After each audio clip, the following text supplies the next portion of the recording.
नमस्कार दोस्तों, वार न्यूज में सभी दर्शकों का स्वागत है। हम अपने दर्शकों को एक ऐसे टॉपिक पे, एक ऐसे सब्जेक्ट पे ले जा रहे हैं जिस तरह से धाराशिव के अंदर सचिन उम्बासे जिलाधिकारी पदभार संभाला। पदभार संभालने के बाद वहां से उनकी कहानी शुरू हो गई क्रिमिनल प्रमाण पत्र की।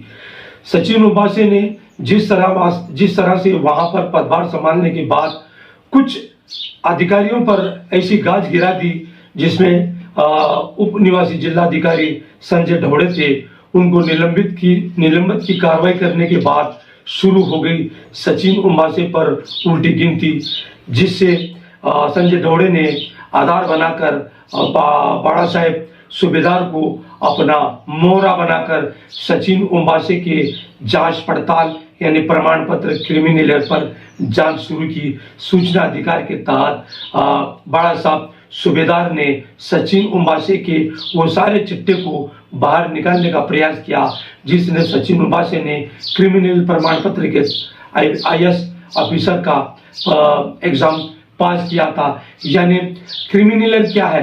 क्रिमिनल ये है कि जिस तरह से 8 लाख से ज्यादा वेतन न होने के बाद क्रिमिनल प्रमाण पत्र माना जाता है। लेकिन सचिन उम्बासे के पिताजी एक निजी संस्था में प्रिंसिपल एंड प्रोफेसर थे, उन्हें 1 लाख रुपए से ज्यादा की तनख्वाह प्रति माह मिलती थी। लेकिन उसके बाद बाड़ा साहब सूबेदार ने ये पूरी शिकायत यूनियन पब्लिक सर्विस कमीशन के पास की और उनके सारे दस्तावेजों को खंगालने का प्रयास किया। लेकिन सचिन उम्बासे की एक चूक ने उनके सारे अरमानों पर, उनकी सारी सर्विस पर, उनके सारे कार्यकाल पर, उनके सारे दस्तावेजों पर सवालिया निशान खड़े कर दिया।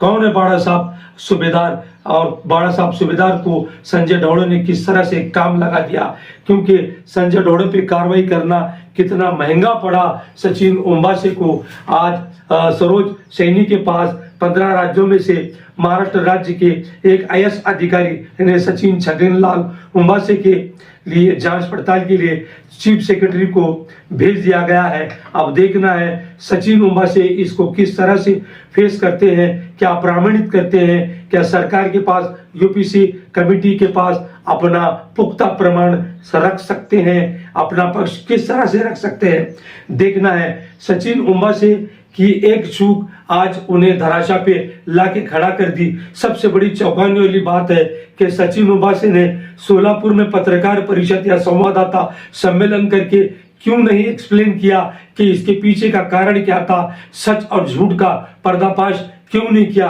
खामोश क्यों है सचिन उम्बासे? हम जानना चाहते हैं। अगर सचिन उम्बासे सत्य हैं, उनके प्रमाण पत्र, उनके दस्तावेज सच हैं, तो वो एक्सप्लेनेशन क्यों नहीं कर रहे हैं, क्यों खामोश है? ये वार न्यूज पड़ताल में जुटा हुआ है कि सचिन उम्बासे के कार्यकाल में धाराशिव से लेकर सोलापुर तक उनके जो भी कामकाज हुए हैं उसका पूरा हम लेखा जोखा अपने दर्शकों के सामने रखने जा रहे हैं।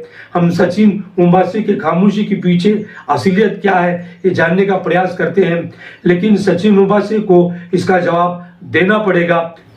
सही नहीं जो है महाराष्ट्र की चीफ सेक्रेटरी के पास अभी मामला पहुंचा है।